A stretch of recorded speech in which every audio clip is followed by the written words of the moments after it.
and Pat. So thank you so much for being with us this afternoon. I'll let you take it away. Wonderful. Thanks, Julie, and good afternoon, everybody. Thanks for taking time. I've been bouncing in and out of some of the sessions. I know you've heard a lot of talks today, so hopefully, what we'll take an approach today that I think is a bit different than maybe some of the solutions that you've heard. Very complementary to the solutions that you've heard, and also maybe as we kind of wrap up the day, even be a little bit provocative.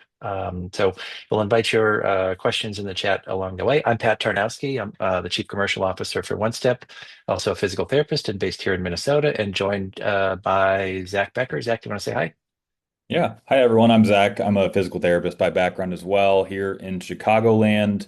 And I'm on our partnerships team across senior living, outpatient, and home health divisions. All right. So as you can see by the title, like I said, we maybe would be a little bit provocative. As we work across our senior living partners at OneStep, we hear it's not an if, it's a when, and if it's not a when, it's a how many. We so our kind of thesis today is that this isn't about us having awareness. It's about having visibility into what may be driving falls. And the signal of fall risk exists. Our thesis today is just that we just may not be measuring all of these the signals. So the way somebody movement is already moves, already tells us who is declining, but it's challenging to be able to do that. So um, at the risk of geeking out a little bit too much clinically at the end of a long day, we understand that gait and mobility are really important indicators of health. There's this deep body of scientific literature that correlates the way that we move to things that drive operations and financial and clinical outcomes. So if we look over at the graph on the right, if we've talked about forever, gait and gait speed are the sixth vital sign. And even if somebody's gait speed drops by something as minimal as like zero point 0.1 meter per second, and when I was treating patients, my focus was on foot and ankle, so I watched a lot of people walking. Watched them walking across the parking lot into my clinic or down the hall of the hospital, and they tend to behave a little bit differently when they're not being watched versus how they are being watched. So if someone's speed, but I couldn't pick up something as subtle as like zero point 0.1 meter per second, but look at the risk associated with just that one gait parameter. The fall risk goes up 7%, the mortality risk, the cardiovascular disease risk, the cognition risk. And as we work more and more with hospitals and health system partners, this readmission risk goes up as well. So we're setting the table here for the importance of being able to assess and measure how somebody is moving, not just in when they're with us, but how are they moving in their natural environment. So one of our challenges has been, how do they move once they leave us? How do they move when they're outside of the four walls of their residence? How do they move when they're in the fitness center or they're working down to the dining facility? And that's the problem we solve for at OneStep. So we have been able to turn any smartphone into a gait and mobility intelligence platform. So we work across all phones, and we'll give you some use cases as we move on. So providers are able to use OneStep, or care teams, or wellness centers, or people in the wellness center are able to use a phone to be able to capture clinically validated data, not just with gait, but with a full complement of the things that we're already doing in our residences today. 6-minute walk, sit to stand, timed up and go, adding cognitive load, adding balance and sway. We're now able to measure all of these things with just a phone, no hardware, no cameras, no wearables, just a phone in a pocket or a pouch, and walking as little as 10 or as few as 10 steps. And we can also do that in a clinical setting and in the resident's natural environment. So all of that again with just a smartphone. So we're doing this today. We're working across more than 500 senior living communities nationwide. And you see some of the logos on there, not an exhaustive list, but many of the logos that we're working with. And the reason that we continue to have good success and grow across the senior living continuum, whether it's skilled, AL, IL, home care, outpatient care, is because our partners are reporting to us a 23 to 25% reduction in falls. And that's not just a Hawthorne effect, that's maintained over several years. And the reason we're having success is because we're moving from a reactive into proactive. We're identifying the problems before the problems exist. And we'll give you some examples of that as we move on. So, as I mentioned, we're working at scale today. An awful lot of work in senior living. And we'll get into, again, some of the use cases and workflows around skilled AL, IL with similar application, but a little bit different because we know that the resident population is a bit different. We're capturing more than 2 million gate cycles every day across the country. And that gives us the ability to really, there's an awful lot of power in that data, and we bring that data back to you. And we know from some of the previous presentations, we've heard this, providers and care teams don't necessarily need more data. They need data that is insightful and actionable. And I think as we get through this, you'll understand how we're making this very insightful and very actionable for our partner teams. All of what we're going to describe today has been clinically validated. So we've published, I believe now we're at 15 peer-reviewed papers that demonstrate that the data that we're capturing with a smartphone is the equivalent of the fancy gold standard gate labs with cameras and sensors and all of that sort of thing. So we published on that, so you can trust that the data that you will see is it's real and it's all been clinically validated. So imagine for a moment, I'll let this graph just sort of marinate for a moment. But imagine the power of seeing a decline in mobility as early as 2 weeks before the fall occurs. That's what we do today. We're able to begin showing to the resident and or their family and or the care team that Mrs. Jones is showing a decline in her mobility. And we can do this passively. Anytime that she's moving and has a phone with her, we will pick up motion passively. We do this anytime a care team, whether it's in the fitness center, RNA, anybody in the organization that is with a resident can simply take a phone and say, Mrs. Jones, let's get some data. Take a little walk while we're accompanying you down to the dining facility, or we're at an activity. Let's get some data and just see how things are moving here. So the resident and the care team at large is able to see the either a stability in mobility, an improvement in mobility, yay, do more of that, or a decline.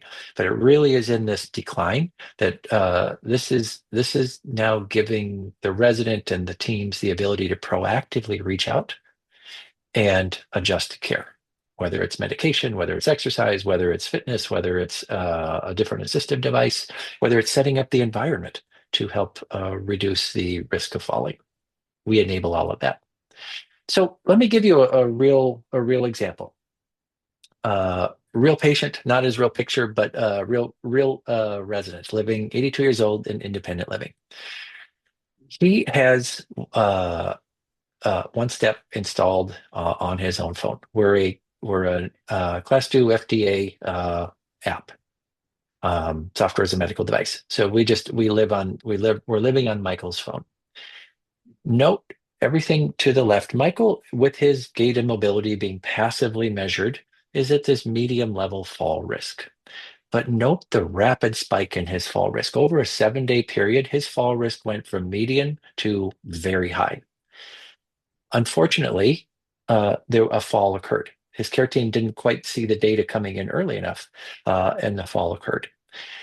Note what happened on the other side of the fall, the dotted vertical line. His fall risk came down and stayed down. Based on this one use case, his care teams, the community said, we are now changing the way that we approach falls. We're going to watch for the signal proactively. And in this case, Michael has not had a fall since. And that particular community has also experienced, again, that 23 to 25% reduction in falls. One other thing to note on here, down toward the green, you see these black X's. those are the traditional fall risk assessments as reported in the resident's EMR. There's a pretty important distinction.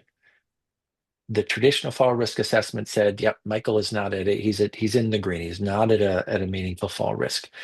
When you start adding clinically validated objective data into the equation, you can see that he was a medium fall risk, and note that his fall risk spiked very rapidly. So the idea of now being able to get objective data, do it passively, and supplement that with active, that we'll show you in a moment, we can have a meaningful impact in the care of the residents that we're privileged enough to serve. So we talked about we don't just need more data, we need action. So what would you do? Here's again kind of the provocative at the as we're wrapping up the day. The provocative. What would you, if you could see the risk, what might you do differently? Well, we can start to prioritize those. We, in this case, we've got a few that are doing just fine. They're stable, keep going. The intervention that you have, the care model that you have is working. That's great. Mr. Howard, that fall risk has gone up with workforce issues, with challenges. Where do I go? Which alert do I pay attention to? This is someone who has demonstrated this is the Michael story. This is somebody that we should now start to pay attention to and take action with. So we talked a bit about how we can use OneStep in sort of a skilled setting where we can live on a facility phone. We can go from room A to B to C to D and get some data. We're already up and having Mrs. Jones. We're walking with her. We're already doing things like a timed up and go and a sit to stand. We're now just using this phone to get more objective data. In an assisted and independent living, we're using OneStep to screen all residents, identify who's at a risk of falling, and helping those residents stay more independent and in their independent assisted living longer. But we also, all of what we're talking about here, again, using a phone, does not require a licensed provider to activate or to use. So we have great presence inside of wellness fairs. So Zach, do you want to share this story? I think this was one of your partners, and I think it's a pretty compelling story that starts to show how OneStep becomes a solution that works across the entire continuum as well as into wellness. Yeah, so this was we'll call him Jack. He came to a wellness fair, and by all measures, including OneStep, he was a low fall risk. So it was you're doing great, Jack. Keep up with the group classes and doing what you're doing. We'll see you next quarter for your annual or your quarterly screen. And Jack had OneStep installed on his phone with the background monitoring on. And he didn't actually take any active measurements, which is, open the app and click start a walk. It was just passively monitoring when he was going to the dining hall and out to the grocery store. It was recognizing he was walking, picked up that repetitive motion pattern and analyzed his walk. And what actually happened is before his next scheduled screen, the background monitoring flagged him as increasing fall risk, and the team, his gait velocity changed, his step length asymmetry changed, his double support was going, the time on 2 feet was going up, and he wasn't on a therapy caseload. This is where wellness and the nursing team got the flag change and were able to put a plan in place and just care plan to keep him from continuing to decline and eventually fall or end up in the hospital. Terrific. So maybe just a little bit deeper in. Here's sort of the second slide of the story. I don't know if Zach, there's other things you want to point out here. Yeah, so you can see on the fall risk graph, he was low and it started to trend up over time. And as I mentioned, the gait velocity was reducing over time as time on 2 feet was increasing and his step length asymmetry was changing. And so the OneStep flagged us using just background data, flagged the changes, alerted care team, and they were able to intervene proactively before a crisis and they were in catch-up mode. Terrific. So our focus is principally upon falls. But if we take a step back from falls and look at it's not just falls, but it's also how are we contributing to recovery. So this is an example of how we're now able to help both patient or the resident and their care teams understand how they are functioning relative to their population norms. So this is a real example of a patient who had a total knee replacement, or two patients who had total knee replacements. John, so maybe just to orient you, this is when somebody takes a walk with OneStep, and again, we'll show you what this looks like in a moment. When someone takes a walk with OneStep, they push go in the app and walk 10 steps, they get an aggregate score between 0 to 100. Um, and that score is there to drive patient engagement or resident engagement, as well as it's a trend line for providers. So in this case, as the horizontal, the 0, that's the day of surgery. So yeah, as you'd expect, immediately after surgery, somebody's going to walk much more slowly. Their fall risk is going to go up. But over time, as they will recover. In this case, we know how John is recovering. John's doing great. Keep going. Keep doing what you're doing. Your exercises are working. The assistive device that you're using is working. Your medications are working. Your bracing, whatever it may be, you're on the right recovery. Dan, on the other hand, is not where he's supposed to be. So for the 80 to 90% of our residents who are doing great, keep going. Let's help you identify, based upon this important mobility vital sign, where we might need to intervene, because now we can say they're not recovering as they should be, as their peer or their cohort should be. So what's the impact that we've had? Again, we mentioned we're doing this already in about more than 500 senior living communities, as well as large health systems. Locally here in Minnesota, we're working with Alina, we're working with Fairview, we're working with Mayo Clinic, with some very broad use cases. And then we're working with large medical device companies, increasingly into pharma, and then senior living communities. But you get some of the impact that we're having. Most notably, falls have come down, and this is data as reported to us from our partners. The residents really like this data. In fact, just over the winter, we were part of the AARP Age Tech collaborative. It's a really fascinating process, and we were able to get some real-time consumer surveys from consumers that were 70 years and older, and asking them questions about, what's most important to you, what are you concerned about, and number 1 and 2, and I can't recall the rank order, but was the fear of cognitive decline and the fear of reducing mobility and falling. So when residents are able to see their own data, they're very engaged. In fact, it was part of a panel at CES earlier this year, where some very large medical device companies were up on the panel and saying, as we look at data from across many, many millions of patients, when a patient and their provider see the same objective data, adherence to a prescribed program goes up to 87%. So with OneStep, we enable both the patient and the provider, the resident and the provider, to be able to see the same objective data. So that's, I think, why we see this high NPS score. And the residents in the senior living communities they want this data. They're choosing to look at this data between 4 and 4.5 times per week. So high engagement, reduction in falls, and all of the downstream effect of reduced falls, lower hospitalization, readmissions, all the things that drive our performance today. So I'll put this out just for a moment. I know our focus here today is on, yeah, please. We're not seeing your slides anymore. Really? Okay, let me stop. Yeah, I can't see me. Okay, let me try that again. That's odd.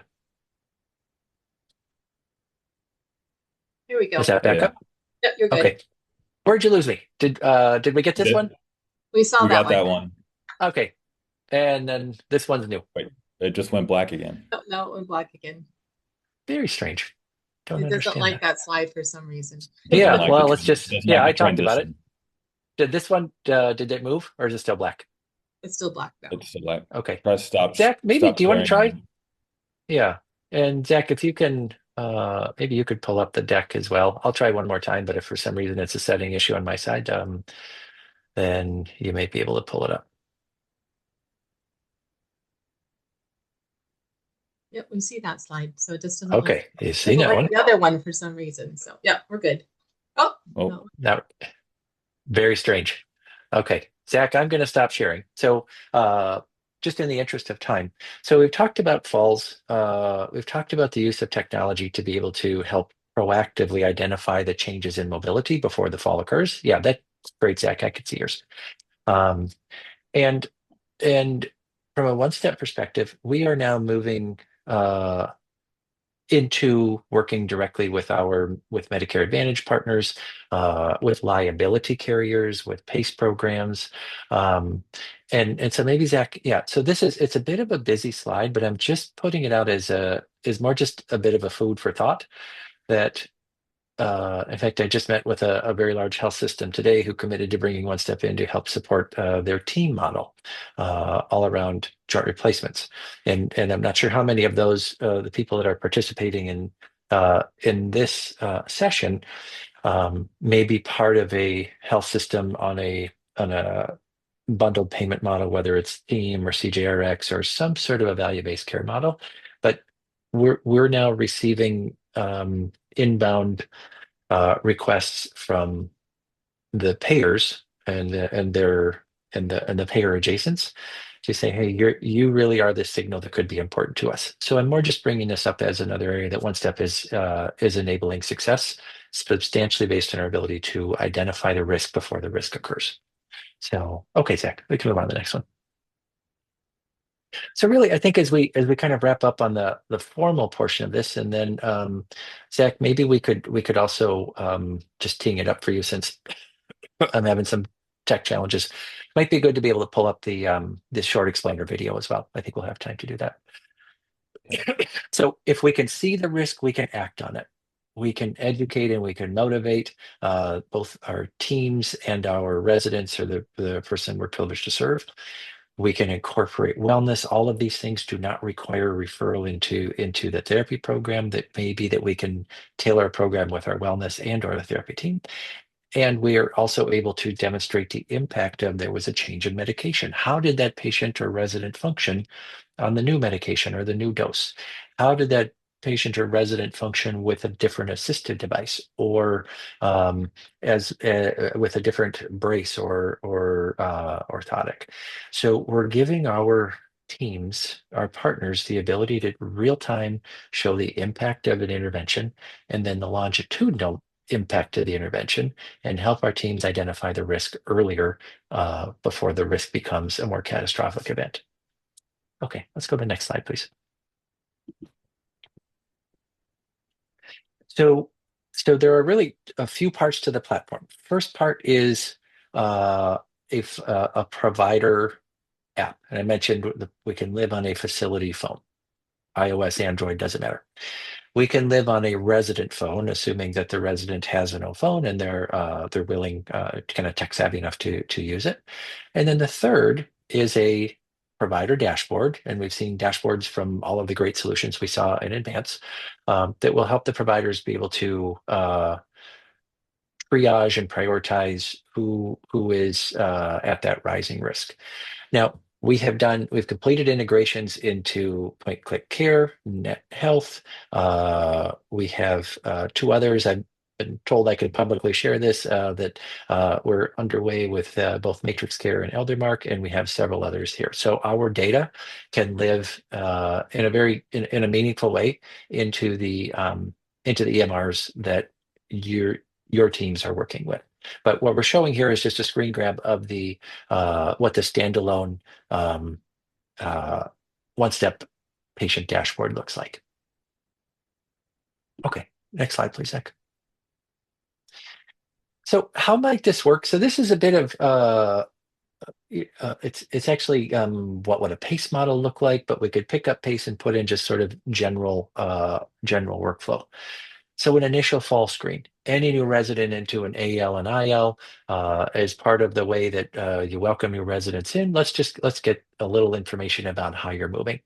As you will see in a moment, residents like the experience. They like what they're seeing. They like to get real-time feedback about their own data. We have, I don't know how many thousands of reports of providers saying, you help make this uncomfortable subjective conversation much more objective. When the resident sees their own data, they say, oh, this is why I should be using a walker, or this is why I should be doing this or this. So we give good insights on a ALIL upon admission. And then to be able to say, here's the data. Now we would love it if you would put this on your own phone. Terrific. We'll do that. And that's a very common workplace. So easy for the teams to be able to invite the residents to put OneStep onto their own phone. It's just an app. Here's a QR code. Here's a link. Nothing to it. And then the teams are able to review that objective data, whether it's in moving on to the skilled side on IDT rounds or some sort of roll-up reports. We enable all of that in the back office, maybe a little beyond what we're the scope of this discussion. And then if low risk, no change, great, keep going. If there's a high risk, then let's take our intervention. So the workflow is very, very simple. We're already doing all of these things today. We've just powered it with objective data that helps with decision making and engagement. Okay, next slide, Zach. So we'll leave this one up for a little bit. If you would like to take a walk, you'll get just kind of a mini experience of OneStep. You can snap this QR code. On the left is if you're on iOS, and on the right if you're an Android. And it'll give you the opportunity to go record a walk or two. It won't give you the full clinical picture, but you'll get an idea of just how easy it is to be able to capture data. And if you have questions on a follow-on, my email is there, Zach's email is on there. Please, please, please feel free to reach out to us, and we'd love to continue the conversation. So with that, I might have sit there long enough, Zach. I wonder, Zach, if you just pull up that explainer video quick, because I think just adding the context would be helpful, and then we'll turn it back over for questions.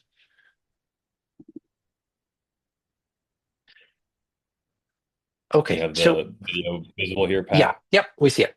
Okay. So what we'll show here is first how we would record an active walk. So if it's a resident saying, yes, I'm gonna get data, or if it's the care team or the wellness team or whomever it is in within the walls of the organization, this is how we record an active walk. But note, in addition to gait data, important things like sit to stand, timed up and go, home exercises, the full suite of assessments that we're typically already doing, we enable with just the phone in a pocket. Okay, let's play that, Zach.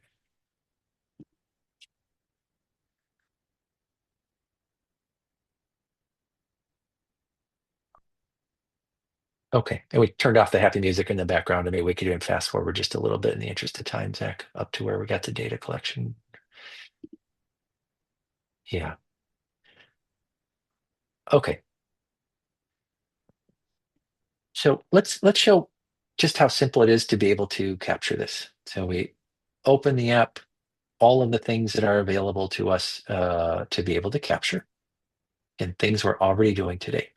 In this case, let's show how we get a walk. Big blue button, we just push go. All we need is 10 steps. No hardware, no cameras. It's just the phone in a pocket or a pouch that we supply.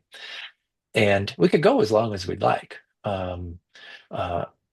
If someone's out walking in their neighborhood and they want to actively measure that, that's great. But all we need is about 10 steps. So then real-time analysis, and let's pause there, Zach. So two things that happen.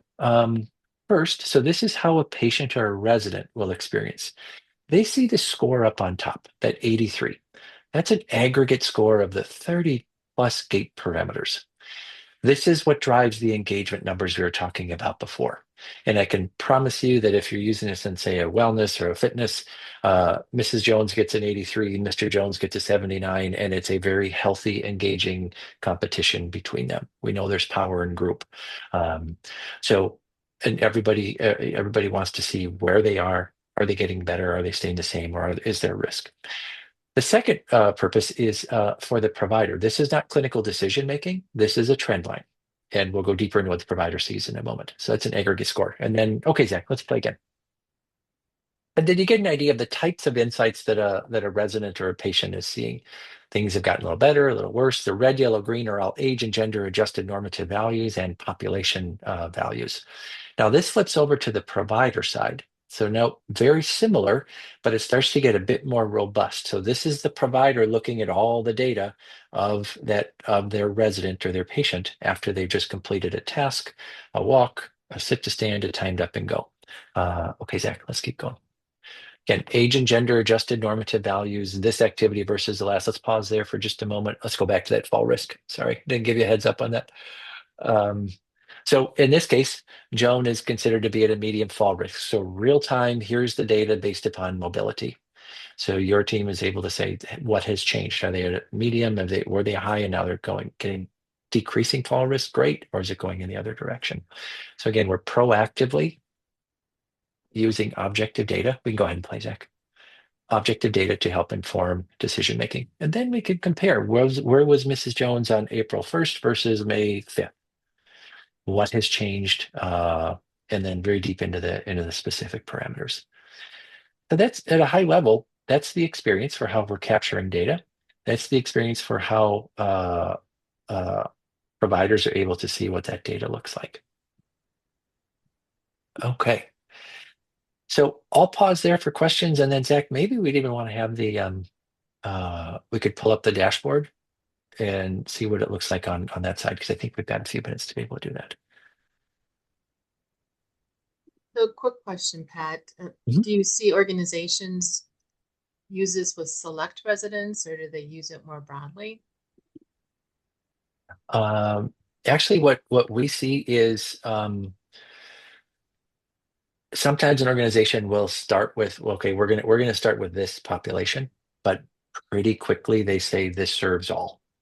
So we've got very, very strong data and patient populations with those who have stroke, neurologic disease. We're doing work right now with Dana-Farber Cancer Institute where we are helping them understand the impact of chemotherapy on mobility and tying that back to frailty scores.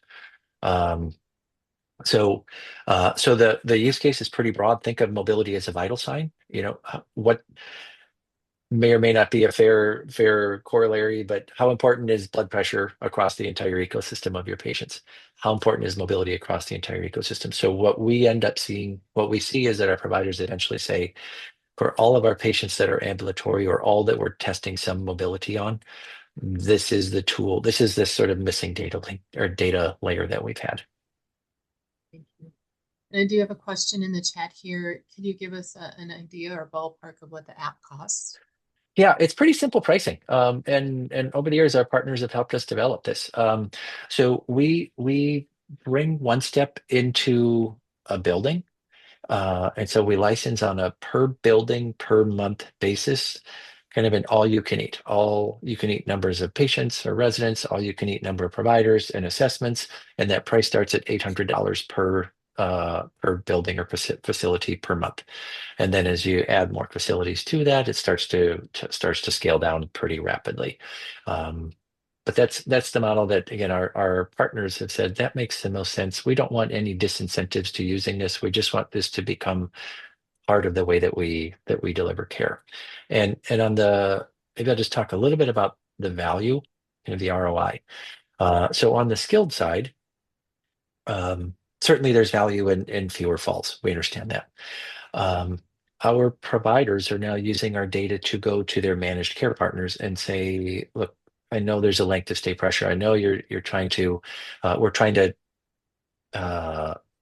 limit the number of days that Mrs. Jones could be here. And our partners are saying, hey, managed care, look at the data. Mrs. Jones is still at a very high fall risk. It's a high likelihood that she's still going to fall. Give us an additional 5 to 7 days, and we will show you how her fall risk has either stabilized or declined. And the managed care plans pretty universally are listening to that, and our partners are experiencing about 5 to 7 additional days.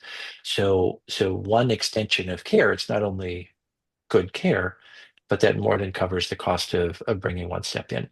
If we move over onto the AL and the IL side, the therapy teams are able to bill for this using remote therapeutic monitoring. So there's real revenue there. And we're increasingly moving into conversations with the liability carriers who have said, well, your solution's really working. For facilities that are using OneStep, the broker consultant now has kind of some legs to stand on to go back to the underwriter and say, give me a lower rate on that. So the value kind of accrues across the entire continuum. Great. Thank you, Pat. Yeah. Zach, do you just want to give an overview here? Yeah. So everything you collect on the phone lands here on a dashboard, and the system is triaging, who your high fall risk residents are, who's declining that you need to be aware of, as well as you're getting the like automated email notifications that you can configure, like how often you want those coming in, to where you can see, who you need to be aware of in the community and understand what to do about it. So if I click into to Ron here, you can see what his current fall risk is. He's actually improving. His fall risk is dipping, but we can see over time, which metrics are leading into the current fall risk trend line. Same thing with what's contributing to current fall risk. If you want to drill in and see what is impacting that fall risk level, you can dive into the weeds further and see what you need to work on specifically. And this data, like this last walk score, what's changed over the last month, to where you get a high level overview, and then you can drill in to help around care planning and programming as well. And that's where the real magic happens when we have care teams using this in the daily life of the community, especially across wellness, life enrichment activities, and fitness teams, to where it's suggesting some exercises based on fall risk level and data collected, to where now you have an ongoing monitoring loop that has the resident and the care teams at the center, and actively engaged in that loop, to where we're monitoring for fall risk, but groups are also using these data-backed exercises to elevate the personalization of the existing programs and workflows in the building, to where you have a broad community-wide fall prevention program at the fingertips of these folks. And when anything is changing, the care teams are alerted, and you can quickly coordinate across. Now you have a common vital sign to discuss mobility, bring it up in rounds, and you can adjust care plans quickly and intervene before an incident occurs. And then for both single site and multi-site, you can also see utilization across different time periods and locations, as well as how that correlates directly into your fall risk breakdown, to understand, what's working, what needs to be changed. Community A has very few high fall risk. What's going on in community B? It has a ton of high fall risk residents. Maybe we need another life enrichment director there, or we need to copy and paste whatever programming is working at community A, to where you have better insight into your overall risk levels in those communities and what to do about it. Great. Well, that's really helpful. I'm not seeing any other questions. Just a quick comment. And I was struck by when you showed that the assessed risk, which was in the green, and then the actual risk. Mm-hmm. And I can just imagine what the data would show of how often we we under predict risk, and now we have actual data to get a more accurate assessment of that. Right. And that's, Julie, I think you're spot on with that. And it's how we say we're not changing the workflow. We're not adding something new. We're making what we're already doing a bit more precise, a bit more accurate, and a bit more actionable, that allows us to swim upstream. So the good news is we're already doing fall risk assessments. We're already doing things like timed up and go and sit to stand, and we're already having somebody walk 10 meters, or whatever the distance of choices in the community. We're just making it that much easier and actionable and insightful for the team, and then giving that team the ability to use that data to have conversations with the resident, with their family, and with the payer source. Well, wonderful. Thank you both, Pat and Zach, for being with us this afternoon. We really appreciate it. Wonderful. Great to meet you all. Thanks for the time. Thank you Thanks, so Julie. much. Bye, everyone.